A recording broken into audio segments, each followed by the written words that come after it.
여러분, 시험 잘 치고 싶으시죠? 지금까지 열심히 공부한 만큼 시험에서도 정말 고득점을 거두고 싶다 하시는 분들 이번 영상 꼭 끝까지 봐주세요. 첫 번째, 시험지를 받기 직전까지 노트를 손에서 놓지 말자. 정말 시험 직전에 본 내용이 시험에 나오는 경우가 굉장히 많아요. 특히 방금 본 내용이 나올 경우 더 빠르게 문제를 풀 수 있기 때문에 끝까지 최선을 다한다는 마음으로 요약집 혹은 정리해놓은 노트 시험지 받기 직전까지 꼭 봐줄 수 있으시길 바라겠습니다.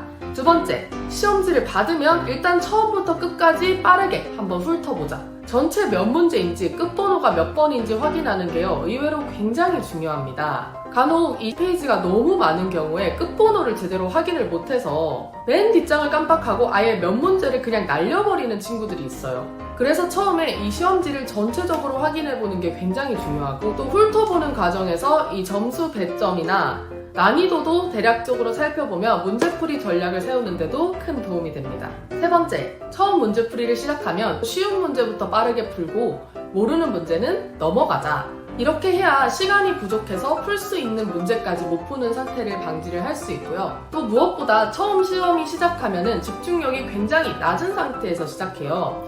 그래서 쉬운 문제부터 풀면서 우리의 집중력을 높인 다음에 앞에서 안 풀렸던 문제를 다시 풀면 굉장히 쉽게 풀리는 경우가 많습니다. 네 번째, 옳지 않은 것을 고르시오, 모두 고르시오와 같은 발문은 꼭 체크를 해두자. 저도 중학생 때 이 모두 고르시오를 못 보고 하나의 선지만 체크를 해서 점수가 날아갔던 경험이 있어요. 이런 경우 굉장히 억울해질 수 있기 때문에 여러분들도 실수하지 않도록 질문을 꼼꼼히 확인하는 습관 들이시길 바라겠습니다. 다섯 번째, 이 선지를 고를 때 내가 답이라고 생각하는 선지가 앞부분에 나오더라도 뒷부분 선지도 함께 살펴보자. 물론 우리가 시험 시간에 마음이 급하면 일단 답을 체크하고 다음 문제로 넘어갈 수 있지만, 그래도 가능하다면 뒷부분 선지까지 함께 살펴본다면 실수할 확률을 굉장히 줄일 수 있어요. 특히 국어 같은 경우에는 여러 가지 선지 중에서 제일 답에 가까운 걸 골라야 하는 경우가 있기 때문에 앞부분에 정답인 것 같은 선지가 있더라도 뒷부분도 함께 체크하시길 바라겠습니다. 여섯 번째, 시험 시간이 10분 정도 남았을 때는 아직 문제를 다 풀지 못했더라도 꼭 OMR 마킹부터 하자. 이 내용은 이미 많은 학생분들, 수험생분들이 알고 계시겠지만 그래도 OMR 마킹을 못해서 억울하게 점수를 깎이는 그런 일을 방지하기 위해서 일단 풀어놓은 문제부터 마킹을 하고 남은 문제는 그 이후에 풀면서 하나씩 마킹을 하시는 걸 추천드립니다. 일곱 번째, 문제를 다 풀고 나서 시간이 남은 경우에는요, 절대로 그냥 자지 말고 꼭 처음부터 끝까지 다시 한번 문제를 확인해보자.